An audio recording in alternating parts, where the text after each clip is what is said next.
안녕하세요. 저는 40대 초반 결혼 7년 차 여자입니다. 저희 시어머니는 저에게 연락을 자주 하셨어요. 물론 시어머니가 며느리한테 연락하는 거야 그렇게 특이할 건 없고 다른 집안 며느리들도 다 겪는 거라고 생각하지만 저희 시어머니는 저랑 전화해서 나누는 얘기 대부분이 동서에 대한 얘기였습니다. 제가 이걸 왜 듣고 살아야 되나 그런 생각을 참 자주 한 것 같아요.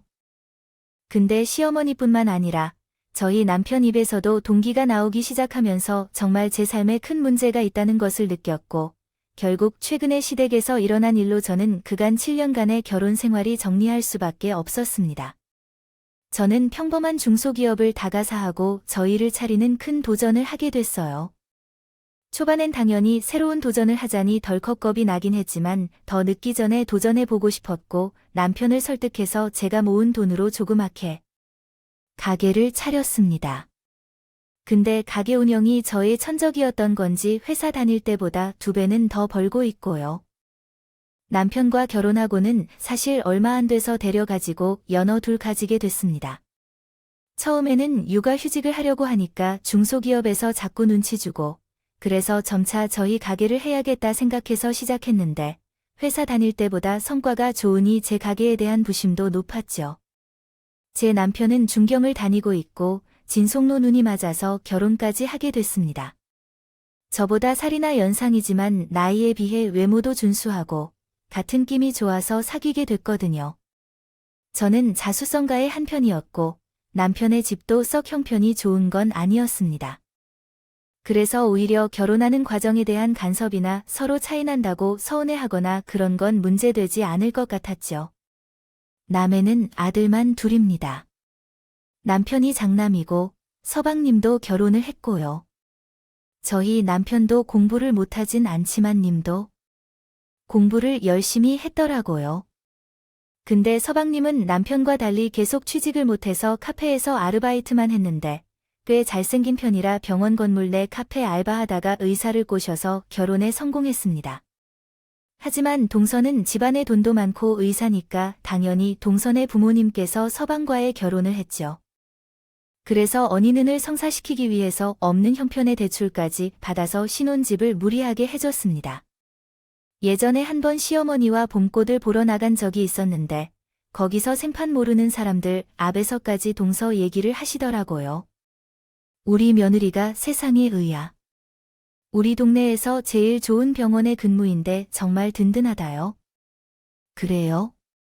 어느 동네예요? 다음에 한번 가야겠다. 좋으시겠어요. 며느리가 의사의 아들님도 대단하신 거 봐요. 에휴, 우리 아들은 의사 며느리에 비하면 한참 부족해요. 그래도 의사 며느리가 우리 아들 아니면 안 된다고 어찌나 그러던지. 그래서 제가 없는 형편의 대출까지 받아서 우리 의사 며느리한테 어울리는 신혼집으로 마련해 줬습니다. 의사 며느리가 아드님한테 푹 빠지셨나요? 출산하고 나서도 계속 일할 수 있잖아요. 얼마나 좋아요. 정말 부럽네요. 우리 며느리 출산하고 일이 뚝 끊겨서 우리 아들 혼자 뼈 빠지게 고생하고 있는데, 그렇죠? 그렇죠? 이래서 다들 전문직 하나 봐요.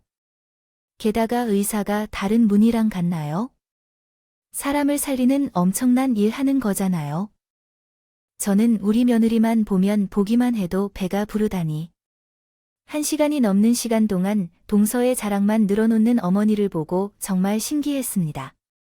이렇게 길게 자랑을 늘어놓을 수 있구나, 감탄이 나올 지경이었죠.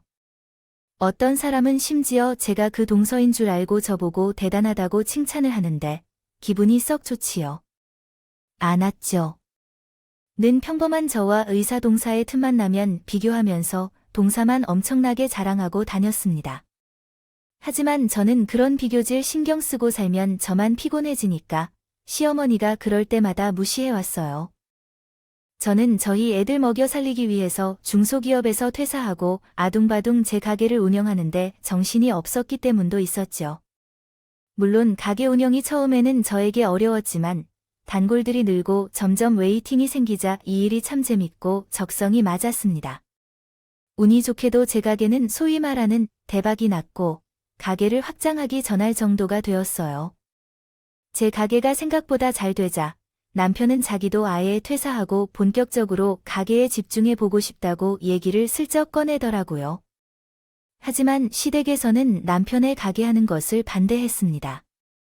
시어머니가 멀쩡히 회사 잘 다니던 남편이 굳이 제 가게를 도와야 되냐며 뜯어말렸지만 남편은 시어머니 말에 무시하고 제 가게를 같이 하기 시작했죠. 남편이 전부터 대사하고 싶어 했던 걸 알았지만 저도 이렇게 기다렸다는 듯이 바로 퇴사할 줄은 몰랐습니다. 어차피 제가 개가 확장 이전하면서 사람도 더 필요했고 남편이랑 같이 하면 더 편하고 많이 벌 수 있을 것 같아서 저도 남편과 함께 가게 운영하는 걸 오케이 했어요. 근데 어느 날 갑자기 시어머니가 저한테 다급하게 전화를 가시더라고요. 그래서 받아보니까 다짜고짜 동서가 걱정된다 얘기를 늘어놓으시는 겁니다. 여보세요, 어머니, 갑자기 무슨 일로 전화 주셨어요? 긴 얘기시는데 제가 조금 있다 다시 전화 드릴게요. 지금 밖에 나와 있어서요. 아이고 큰아가야, 이 일을 좀 좋아. 우리 집안이 무너지는 것 같은 일이 일어나고 말았어. 이제 우리 집은 어떡하니 어쩌면 좋아? 그 나이에 그렇게 아파서 병원 신세를 지면 이제 어떡해내? 누가 아프대요? 누가요? 혹시 서방님이 무슨 병이라도 걸렸다고 하나요? 어떡해요? 그러니까 말이에요. 세상에, 이 난이 우리 둘째 세가가 아프다고 하네. 그러면 이제 그 대주를 누가 갚을 거야? 대체 저도 처음에는 하도 난리를 치시길 서방님이 아픈 줄 알았는데 계속 들어보니까 동서가 아프다는 얘기였습니다. 정말 큰일이라도 날 것처럼 말이죠. 네, 갑자기 어머님, 그게 무슨 말씀이세요? 동서가 많이 아프대요. 어디 가야 해야 될까요? 글쎄, 의사가 무슨 번이니 입원은 지가 환자도 아니고. 이래서 아프면 다 소용없는 거야? 너희 가게 대출은 얼마나 있어? 너도 나중에 우리 아들 힘들게 하는 거 아니지? 저는 제 돈 모은 걸로 잡기 시작해서 잘 되어서 확정만 한 거잖아요. 우리 가게로 걸려있는 대출은 없어요. 어머니, 근데 그건 왜요? 어머, 그러니 역시 내가 내실이 튼튼하구나. 그렇다니 안심이고, 알겠다. 아무튼, 둘째 사가가 아프다니까 참고하고 에휴. 우리 둘째가 앞으로 고생할 일만 남았구나. 넌 절대로 아프지 말고 알겠지 아네. 그럼요, 뭐니 해도 건강이 최고 중요하죠. 어머니께서도 건강 관리 잘하시고요. 그럼 이만 끊을게요.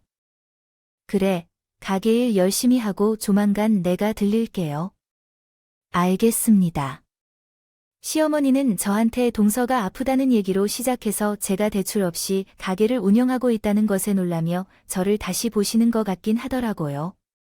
의사 동서는 몸이 아프기 시작해서 그렇게 1년을 쉬게 됐습니다. 동선 집도 의사가 많아서 방으로 알아서는 것을 받게 해줬는데도 계속해서 병원에 번 신세를 졌어요. 시어머니는 그걸 보더니 사람이 아프면 다 소용없다는 말을 달고 살았죠. 1년 동안이나 동서가 병원에 있느라 일을 못하자 서방님이 더 늦게까지 일하면서 회사에서 거의 살다시피 했습니다. 서방님은 의사 동서랑 결혼하는 조건으로 카페 아르바이트를 그만두고 멀쩡한 회사에 들어갔거든요. 취직이 안 돼서 결국 동선의 집안 아는 사람의 회사에 취직해서 회사를 다니게 됐습니다. 근데 동서가 아프니까 그 회사에서도 더 일을 많이 주고 월급도 받아가라 식으로 서방님 퇴근을 밤늦게 시키고 막 그랬더라고요. 아무래도 의사 동서랑 결혼한 사회가 마음에 안 들고 괘씸해서 더 그랬던 것 같기도 했습니다. 게다가 서방님이랑 동선인 둘 다 서울에 살기로 해서 시어머니가 비싼 신호지 구해준다고 무리해서 대출받다 구해져서 그렇게 살고 있었거든요. 근데 동서가 아프니까 그 대출을 오로지 서방님이 갖게 된 것이었죠. 병원비도 서방님 몫이 되니까 아무리 회사에서 오래 일해도 힘이 붙일 수밖에요. 없었고요.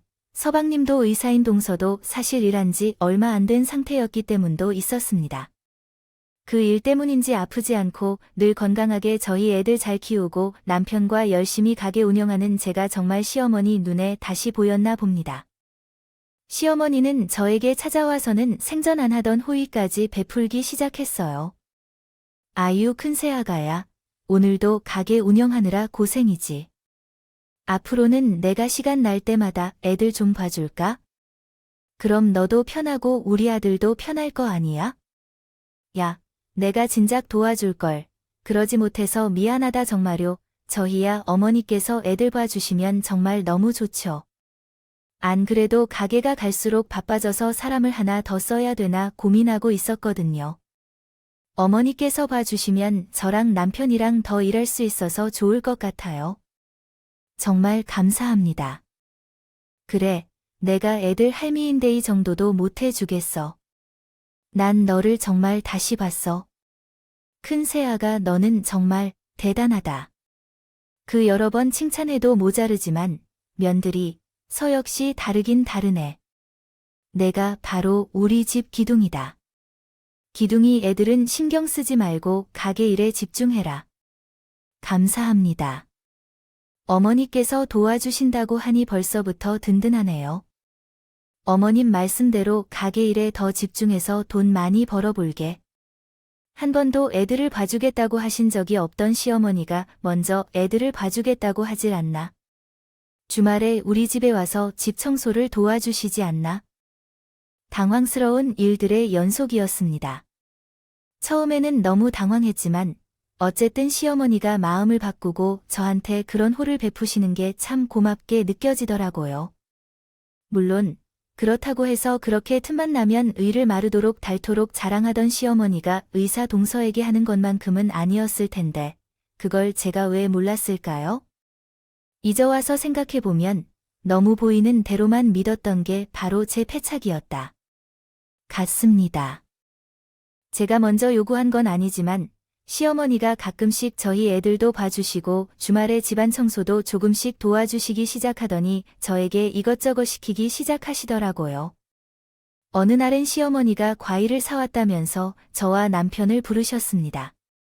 근데 가봤더니 주방이 뭔가 분주했어요. 어머님, 이게 다 뭐예요? 무슨 음식들을 이렇게 많이 하시려고 주방이 뭐가 엄청 많네요. 그러자 시어머니가 웃으면서 저에게 도와달라고 부탁을 하시더라고요.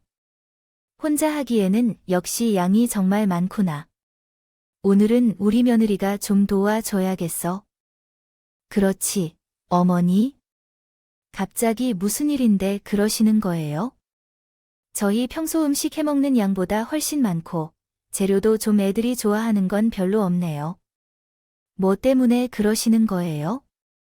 오늘 꼭 음식 다 해야 되는 거 아니면 냉장고에 넣어놨다가 나중에 요리하면 좋을 것 같아요. 오늘이 음식들 꼭 다 해야 된다.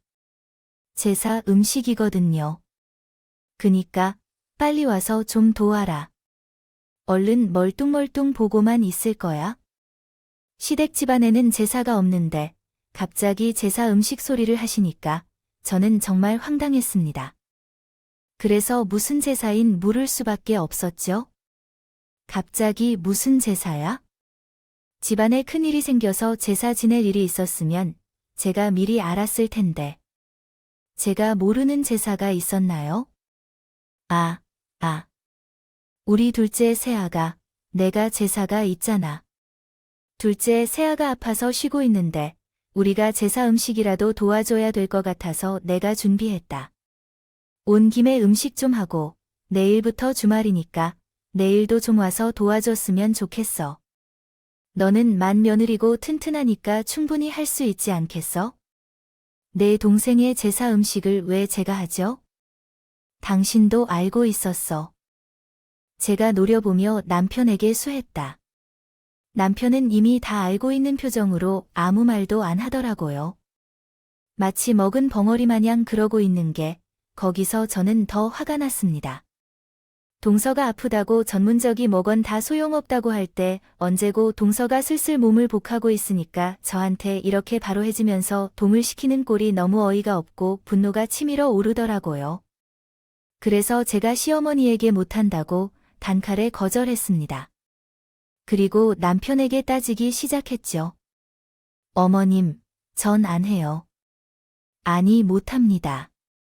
저도 동서 못지않게 돈도 벌고 일도 합니다. 저 대출 없이 가게를 지금 이만큼까지 확장하고 운영해온 것을 보고 생각이 바뀌셨다고요. 근데 이런 저한테 동선의 제사 음식을 하라고요. 의사 동선만 바쁜 게 아니라 저도 바빠요. 어머님, 그리고 당신도 이러는 거 아니지. 뭘 멀뚱멀뚱 보고만 있어? 어머님이 이러시면 말려야지. 아니, 무슨 내가 너 돈 못 번다고 뭐라고 했어. 우리 둘째, 새 아가가 아직 몸이 회복이 덜 돼서 그런 거지. 넌 우리 집 며느리가 돼서 그런 거 하나 못 도와주니 그렇게 속이 좁잘 되던 가게도 다 엎어지다. 아니, 나는 그냥 재수 씨가 아프고 한데 세사 음식이 필요하다고 엄마가 그러셔서 뭐 도와줄 수도 있지 않나 그래서 그랬지. 당신이 더 나빠 그렇게 듣고 싶으면 당신이 직접 제사 음식을 하던가 해. 아니, 우리 아들한테 왜 제사 음식 하라고 하냐. 제사 음식은 여자들이 해야지. 얼른 와서 라 못 도와주는 게 어디여. 우리는 한 가족인데 됐고요. 어머님 이런 거 시키려고 그동안 잘해주신 거면 전 필요 없어요. 그러니까 제사 음식을 해서 가져다 주시든 삶아 드시든 어머니 맘대로 하세요. 뭐, 넌 내가 애들 봐준 거 그럼 다 공짜 줄 알았어? 그동안 애들 봐준 거랑 주말에 집 청소한 거 다 월급으로 주던지. 해라. 지금 이거 제사 음식 도와주면 될걸, 진짜. 월급으로 줄 것도 아니면서 너 거기 서라 그래. 당신이 그냥 제사 음식 하는 거 도와드리면 되잖아. 진짜, 우리 엄마한테 월급으로 쳐서 다 줄 거야. 뭐, 우리 애들 봐주시면 뭐, 얼마나 봐줬다고. 기껏해 하루 2시간 최저 시급으로 치면 얼마 안 되겠네. 그거 쳐서 드릴까? 말총 얼마 깨끗하게 하셨다고 일한 시간 얼마 되지도 않는데. 정말 하나하나 따져봐 뭐야. 내가 도와준 걸 진짜 그렇게 취급할 거야? 한 달에 200은 줘야지. 그 돈 줄 수 없으면 얼른 와서 제사 음식이라 해라. 어서 하루 8시간씩 주 5일 꼬박 일해야 200을 받죠. 띄엄띄엄 일해놓고 생생 엄청 내시고 저는 절대로 그렇게 못 드려요. 동선의 제사 음식도 대신 못하고요. 주말 동안 제가 애들 돌볼 테니까 어머님이 제사 음식을 하든 말든 알아서 하세요. 당신, 엄마한테 너무 심한 거 아니야? 아, 대체 왜 그래? 그리고 그럼 우리 가게는 나 혼자 어떻게 하라고? 그냥 제사 음식 좀 도와드리니까? 왜 그렇게 고집을 부려? 가게는 원래 하던 대로 해야지. 혼자서 가게도 못 버는 사람이 무슨 동업이 진짜 주말에 어떻게든 혼자 버텨봐. 내가 애들이랑 책임지고 같이 있을 테니까. 아니면 가 계시고 어머님 제사 음식 하는 건 나 도와드리지. 아이, 됐다. 됐어. 우리 아들은 가게에 신경 써라. 내가 하면 그만이다. 잘 생각하셨어요. 주말 피크인데 하루라도 가 계시면 얼마나 손해지 알긴 하세요. 제발 정신 좀 차려주세요. 그럼 전 이만 갈게요. 다음 주에 보자고요. 진짜 엄마 때문에 내가 주말 동안 가게 혼자 봐야 되잖아. 망했어. 진짜 왜 재수 씨의 제사 음식은 해준다고 해가지고? 그럼 이제 슬슬 몸 회복하고 돈 벌어올 우리 둘째 의사 며느리한테 제사 음식 하라고. 아니야. 나도 1년 동안 병원에 누워있는 건 괘씸하지만 곧 다시 의사로 일한다니 이 정도는 해야지. 넌 가게나 신경 써. 아무 말 말고 아이 몰라 알아서 하세요. 난 가게 가볼 테니까. 저는 그날 그렇게 저희 애들에 드리고 친정에 가서 주말까지 남편이랑도 떨어져 있었습니다. 제가 없는 동안 가게는 허둥지둥 손님들이 의아해하면서 많이 빠져나갔고 당일 주말 매출의 절반도 안 되는 매출이 나왔죠. 결국 남편은 가게를 운영할 능력이 없었던 겁니다. 주말 중 하루는 그래서 아예 가게 문에 닫고 편히 쉬었더니 팔자도 좋죠. 시어머니는 적당히 동선에 제사 음식을 해서 갖다 바쳤다고 하더라고요. 그걸 왜 전리시키는지 다시 생각해도 정말 이해가 되지 않습니다. 의사 동선은 병원에 입원한 지 딱 1년 후 몸을 완전히 회복하고 다시 일할 수 있게 됐고요.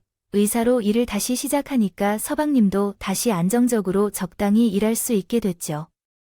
시어머니는 동선의 상황이 바뀌자 다시 말을 바꾸면서 전문직 며느리가 역시 최고라고 또 자랑질을 하고 다녔습니다. 정말 사람이 어찌 그렇게 한결같이 비교의 자랑질에 달고 사는지 정말 놀라울 정도였어요. 그래도 전문 지인이 쉬다가도 다시 언제든 일할 수 있는 거지. 그냥 가게 하는 거랑 같아요. 의사는 언제 일해도 고소득의 고연봉이고 마음대로 자유롭게 어디든 일할 수 있는 거지. 아이, 그렇지. 정말 잘 됐네. 그래도 의사 며느리가 다시 일하기 시작했다니까요. 의사 며느리 있으면 얼마나 좋을까? 아무나 의사 며느리 드리는 줄 알아? 내가 얼마나 며느리한테 잘해주는데 신혼집도 좋은 곳으로 해주고. 그래도 그렇게 투자한 보람이 있지? 남는 투자냐? 남는 투자. 아휴, 우리 아들도 좀 생기긴 했는데 의사가 반할 정도는 아닌가 봐. 아무튼 부럽다. 부러워. 정말. 그럼 잘생기고을 하기가 어디 쉬워. 우리 집안의 의사 며느 처음이잖아. 내가 잘 써 그런 거지 뭐? 저는 그러면 그렇지. 시어머니가 바뀌었다고 잠시라도 믿었던 게 후회가 될 정도였습니다. 시어머니가 그렇게 또 의사 동서에 찬양하는 동안 저는 어느 때처럼 가게 일에 집중했죠. 근데 저도 그동안 시도 쉬지 않고 너무 열심히 달려온 탓인지 갑자기 몸이 서서히 아프기 시작해 오더라고요. 남편과 함께하던 가장가 잘 풀려서 정말 쉴 틈 없이 해오긴 했습니다. 그 시기에 그래서 제가 몸이 아파서 병원에 다니느라 집에 있는 시간이 많아졌어요. 병원에서 무리하면 더 회복이 더디다면서 당분간 가게를 나가지 말라고 권고했고, 저도 그동안 남편보다는 저희 가게에서 일을 오래 한 매니저를 믿고 빨리 나와서 도와야지 하고는 더욱더 제 건강 회복하는 데 집중하고 있었습니다. 그래야 가게가 유지되고 제가 나아서 다시 떠날 줄도 모르는 손님에 붙들러 올 수 있을 테니까요. 근데 시어머니는 틈만 나면 저희 집에 와서 하소연했습니다. 아픈 저한테 이러면 안 된다는 걸 아예 모르시는 건지 아니면 정말 제가 꾀병이라도 부리고 있다 생각한 건지 헷갈릴 정도였죠. 아니, 내가 이렇게 집에만 있으면 우리 아들 혼자서 어떻게 하냐? 안 그래도 바쁜 가게 어쩔 거야? 넌 태직이 있는 애야 없는 애야? 저도 가게 상황은 알죠. 어머니, 근데 병원에서 빨리 나으라고 아예 입원하라고 했다니까요. 이렇게 아픈 상태로 일하는 것보단 얼른 치료받고 회복하는 게 더 낫대요. 저는 병원에서 의사가 말한 대로 치료 먼저 받겠다고 그랬더니 시어머니가 기겁을 하면서 난리를 치기 시작했습니다. 안 돼, 안 된다. 입원은 절대 내 눈에 흙이 들어가도 안 돼. 그게 한 번 번하면 한 달이 1년 되고 그러는 거야. 그것만은 절대 안 돼. 가게 다니면서 일하다 보면 낫는 거지 뭐. 그렇게 병원에 입원하려고 난리야. 어머님, 동생이 1년 동안 입원한 것 때문이면 전 그 정도 아니고 딱 한 달만 입원하면 된다고 의사가 그랬다니까요. 그게 한 달이 될지 2달이 될지 6개월이 될지 내가 어떻게 알아. 의사가 말하는 게 늘 정답은 아닐 수 있어. 의사인 둘째 화가만 봐도 그렇잖아. 집안에 의사도 많고 그래서 아는 의사도 많아 가지고 병이 쉽게 나올 줄 알았는데 꼬박이 1년에 병원 신세 졌지. 그동안 우리 둘째가 얼마나 혼자 고생했는지 넌 봐놓고 그런 소리가 나오냐. 만약 제가 한 달 입원하고도 더 입원해야 된다고 하면 그땐 제가 무조건 태어낼게요. 그러면 됐죠. 병실에 들어 누워 있으면 그 약속 지키고 싶을 것 같아. 분명히 또 꾀병 부려서 우리 아들만 고생시키고 하겠지. 내가 봤을 때 둘째 새 아가도 1년 동안 누워있을 게 아니었다니 엄사 부린 거지. 근데 1년 이상 누워있기는 눈치 보이고 그래서 일어난 거 아니냐. 어머님께서 동서에 그렇게 생각하고 계시는지 몰랐지만 아무튼 전 아니에요. 아니, 그럴 수가 없는 상황이죠. 저희 아들딸 이제 겨우 6살, 5살이에요. 한참 벌어야 되는데 무슨 병원에 누워 있겠어요? 남편도 저 아니면 아직 가게 돌아가는 것도 잘 모르는데요. 그래, 너 말 잘했다. 넌 애들이 돈을 어렵게 뜨고 너만 보고 있는데 병원에 누워 있고 싶어? 우리 아들도 가게 하는 거 너보단 초짜라서 어려워하는데 그렇게 꼭 병원 신세를 져야겠네, 이 말이야. 저는 진짜 약속드릴게요. 제가 만약 한 달 있다가도 병원에 입원 계속해야 된다고 하면 그때 어머님이 저 끌고 나오세요. 저 무조건 태어날 테니까요. 약속해요. 정말로. 시어머니는 제가 한 달 뒤에 무조건 태어난 약속을 했는데 계속해 고집을 부리면서 입원하면 가만두지 않겠다고 음을 내며 시어머니가 말했습니다. 그래도 저는 빨리 나와서 가게를 도우려고 했기에 시어머니 말을 무시하고 최대한 빨리 병원에 가기 위해 짐을 챙기고 있었어요. 근데 시어머니가 그 사이를 못 참고 또 우리 집에 왔다고 해요. 저는 그리고 무슨 소리를 할지 궁금했지만 할 수밖에 없었습니다. 시어머니는 절린 배추를 잔뜩 실은 채로 우리 집 현관 앞에서 기다리고 계셨어요. 딱 봐도 한 가족이 먹을 양이 아니었죠. 시어머니가 시아버지가 먹을 김치 동선과 먹을 김치까지 생각해 절린 배추를 아주 푸짐하게 실고 오셨다고 해요. 아무리 생각해도 이건 진짜 아니라고 생각했죠. 어머님, 이게 무슨 일이에요? 갑자기 왜 우리 집으로 가져오셨어요? 넌 뭘 보고만 있어요, 모르냐. 저리 임배추 자아 김장 이제 슬슬 해야지. 너, 그동안 가게 한다고 내가 따로 김장을 안 시켰는데 지금은 집에만 있지 않냐? 김장을 절린 배추 다이어트 앞으로도 계속 가게 할 거예요. 그러니 김장은 못 합니다. 아니, 안 합니다. 그리고 저 지금 입원하러 가는 길이에요. 짐 챙기고 있었거든요. 이거 가지고 도로 나가주세요. 입원한다고 안다. 알아. 그래서 입원하기 전에 불이 나게 달려왔지. 너, 어차피 병시 가면 푹 쉴 텐데 김장은 해놓고 가거라. 입원하기 전에 금방 끝낼 수 있지. 둘째, 세가가 좋아하는 배초, 김치랑 백김치랑 다 해놔라. 시어머니가 한동안 잠잠했던 며느리 노를 시키며 시작했습니다. 저는 그 저은 배추들이 보고 설마 했는데 정말 입원하기 전에 저한테 김장 담그라고 시키려고 한 거란 말에듯 그는 어안이 벙벙해졌다. 사람이 어떻게 이럴 수 있을까?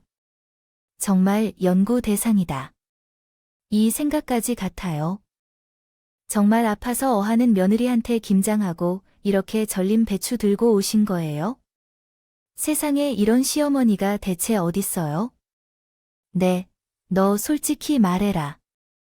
내가 틈날 때마다 너네 애들 봐주고 주말에 청소까지 해줬는데 갑자기 튼튼하던 게 무슨 병이 났다는 거야? 솔직히 병 아니냐? 딱 보면 알지.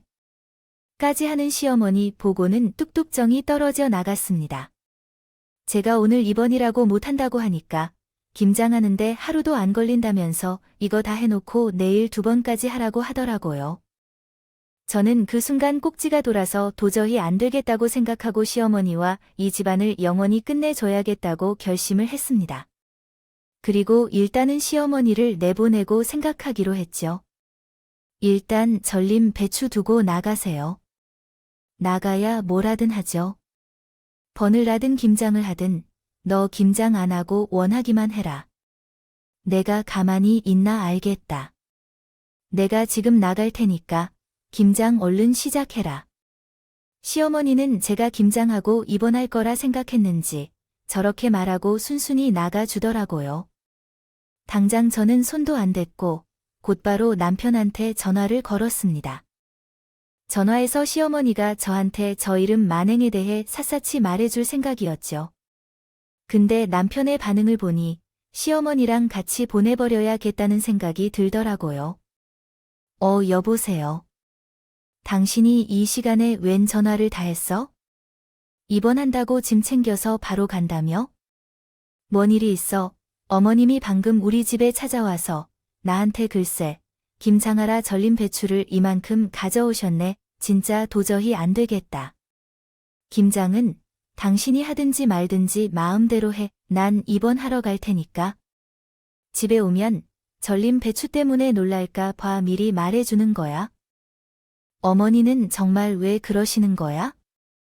진짜 나한테 무슨 깨달음을 주고 있어? 하셨다니. 아니 근데 그동안 우리 엄마가 도와준 건 사실 아니야. 우리 엄마 말처럼 정말 당신이 꽤 그리는 거 아니냐고. 나 혼자 가게 보긴 솔직히 좀 힘들어. 그냥 당신 진짜로 입원 안 하면 안 되는 거야? 뭐라고? 그 말 진심이냐? 진심이 아니니까 뭐 있어? 사실이잖아. 무슨, 아프다고 다 입원해. 병원에서 의사가 정말 입원하라고 했어. 한 달이나. 그래서 지금 어머니 말씀이 맞다고 나보고 김장 다 하고 입원하라고. 아니, 내 말은 엄마 말이 틀린 게 하나도 없다 이거지.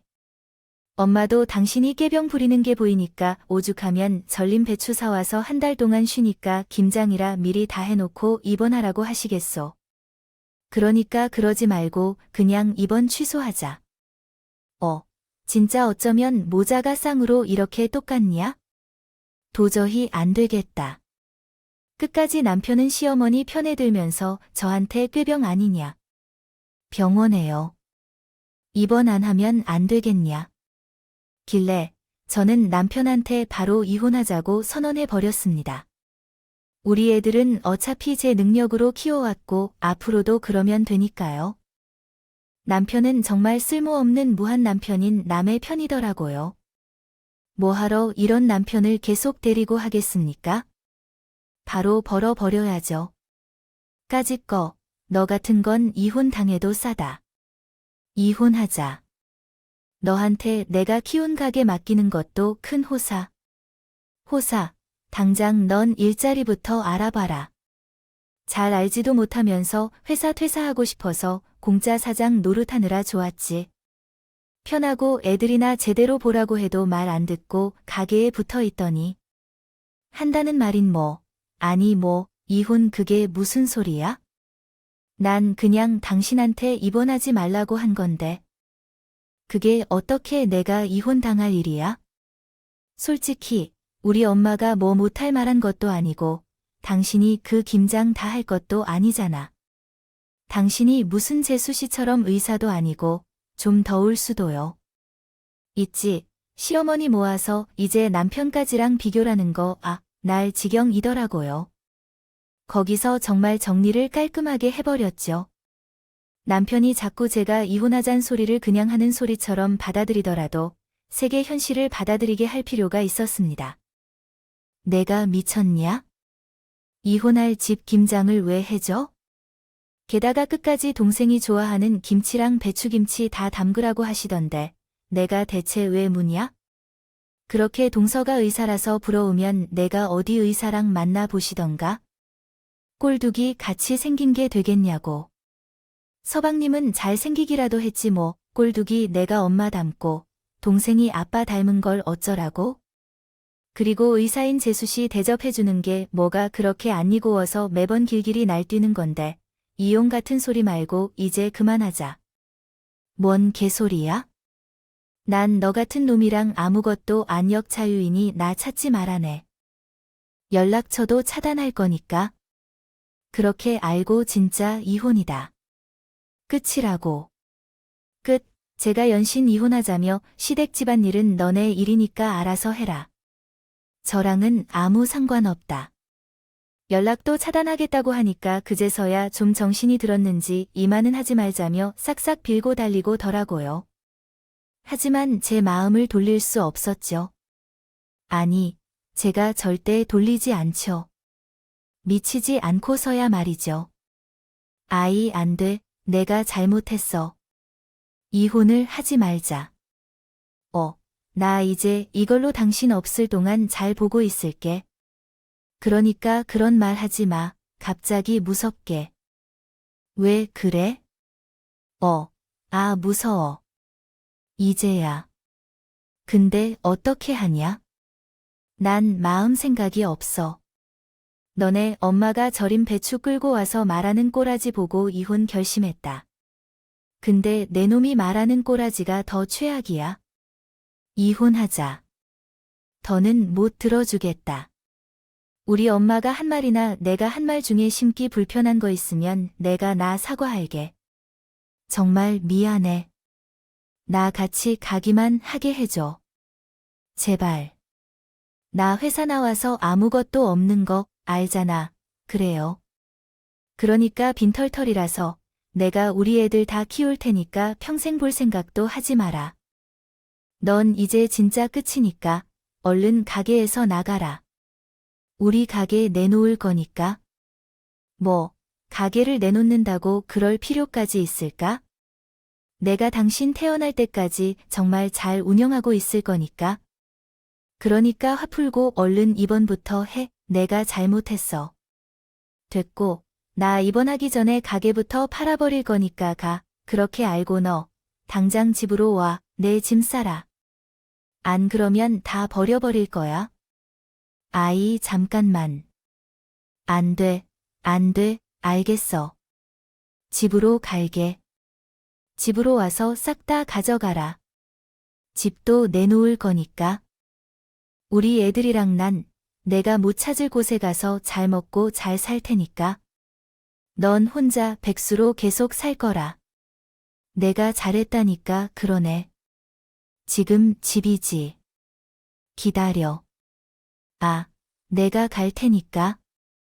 우리 만나서 다시 얘기하자. 내가 아까는 실한 거 같으니까 부탁해야. 기다려줘. 알겠지? 남편이 헐레벌떡 뛰어서 저희 집으로 오는 동안 저는 부동산에 가서 제 가게를 내놓았습니다. 최대한 빨리 처분해 달라고 했죠. 남편은 망연자실하며 문 닫은 가게와 가게 비밀번호를 보고는 더 이상 가게에서도 아무것도. 저는 가게에서 일하던 직원들과 매니저에게 갑자기 가게 문 닫아서 미안하다면서 제가 병원에서 회복하고 다시 가게를 차리면 연락하겠다고 하면서 그달의 별을 다 주었습니다. 직원들은 저에게 사장님, 아프지 말라며 빨리 나와서 꼭 연락 달라고 가족이었던 남편과 시어머니보다 더 걱정해주고 빨리 입회 얼른 나으라고 해주더라고요. 직원들을 꼭 가게 다시 열면 불러야겠다고 다짐했습니다. 한편 제가 병원에서 태어나는 날 시어머니가 찾아왔더라. 태어나기 전에는 병문 한 번 안 오더니 어떻게 귀신같이 태어날 딱 맞춰 오는지 정말 소름이 돋았습니다. 근데 시어머니가 경악하며 저에게 물었어요. 오랜만에 가게 근처에 들렸는데 가게가 다른 곳으로 바뀐다고 리모델링 공사 중인 겁니다. 저는 웃으면서 시어머니에게 남편과 그간의 이야기를 들려줬어요. 이게 다 어떻게 된 거냐? 가게는 모르셨어요. 모르셔서 그렇게 천하태평이나 제가 이번 전에 가게 싹 다 팔아버리고 남편이랑 이혼했건 아이 끝까지 숨기고 있을 줄 몰랐는데 지도 할 말이 없었나 봐요. 그랬더니 시어머니가 그들은 이제 뭐 먹고 사냐고 너 믿고 회사 뛰쳐나온 우리 아들을 그렇게 버리냐? 천하에 못된 것이라고 아주 난리를 치길래 이렇게 대답해 드렸습니다. 어머님, 남편은 당연히 빈털터리로 나갔죠. 남편이 못 회사하고 지금까지 제가 해왔던 거 옆에서 돕기만 했지. 할 줄 아는 게 하나라도 있었을 줄 아세요?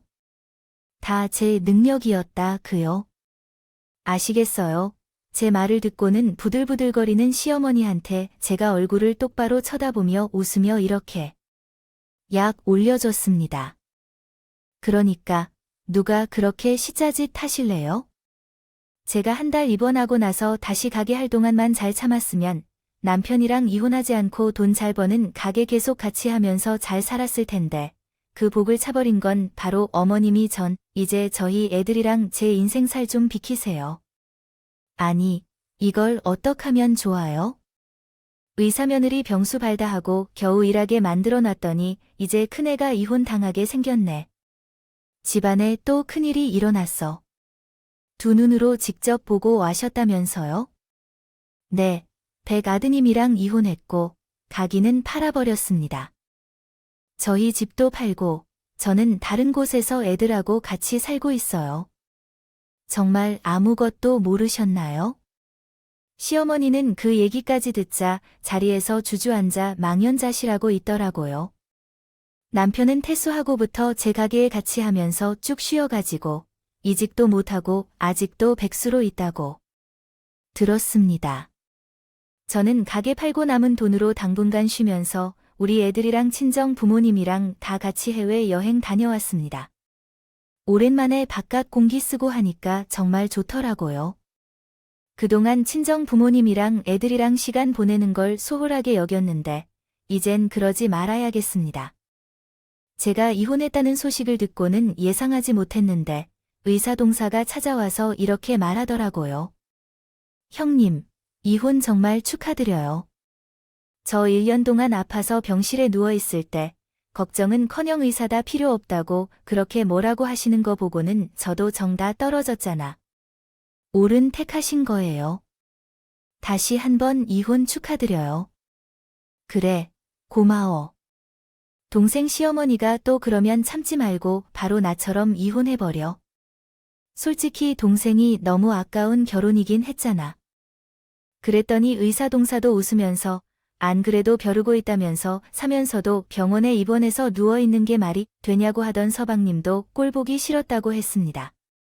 서방님도 뭐보다 더 했으면 더 했지, 덜하지는 않았더라고요. 의사랑 결혼하면 이런 개고생 안 할 줄 알았는데 병원비랑 이거 다 내가 얼마나 고생해서 벌어오는지 아냐며 엄청 생색을 내고 해서 대판 싸웠다고. 그러기에 조만간 곧 서방님네도 파토하겠구나 싶었습니다. 안 그래도 시어머니가 유독 결혼 초부터 동서에 대한 이야기랑 자랑을 많이 해서 힘들었는데 시어머니의 돌변한 모습을 보자 바로 털려서 버릴 생각하고 있는 게 참 웃기더라고요. 시어머니가 동서 이야기를 외울 정도로 할 때는 제가 정말 이걸 왜 듣고 있어야 되나, 안 그래도 바쁜데 정말 들어주기 힘들다 그런 생각을 참 자주 했거든요. 가게를 하는 저랑 의사인 동사랑 비교라는 게 그렇게 즐거웠을까? 제가 아무리 생각해도 시어머니는 악질 중에 악인. 그런데 시어머니 아니라 저희 남편 입에서도 동서 이야기가 나올 때는 정말 이건 크게 잘못됐구나 깨닫게 됐죠. 그래서 저는 그간 7년간의 결혼 생활을 정리하길 참 잘했다고 생각하고 있습니다. 동사 이야기를 들으나 제가 남편이랑 어머니하고 한바탕 한 걸 보나 이제 저랑은 아무 상관도 없는 집안이지만 정말 시댁 집안이 제대로 콩가루 집이구나 생각이 들었죠. 저는 저희 애들이랑 행복하게 사는 것만 생각해야겠습니다. 그동안 뭐 쉬었던 거 몰아서 치면서 많은 생각이 들더라고요. 그리 급하다고 그렇게 가게 운영만 생각하며 쉼없이 달려왔는지 이제부터라도 저희 애들이랑 보내는 시간도 늘리고 천천히 다시 가게를 시작해 보려고 합니다. 저희 가게 단골 손님들이 자고 사장님 음식 그립다, 고 다시 가게 또 차리 연락 달라고 계속 연락이 오고 있거든요. 아마 몇 달 쉬고 다시 가게 차릴 것 같습니다. 지금까지 들어주셔서 너무 감사하고요. 여러분들의 앞날에 적절한 휴식과 달콤한 보상, 즐거운 일상으로 가득하시길 진심으로 바랄게요. 감사합니다. 오늘도 저희 채널에 와주셔서 감사드립니다. 더 좋은 이야기로 찾아뵙겠습니다.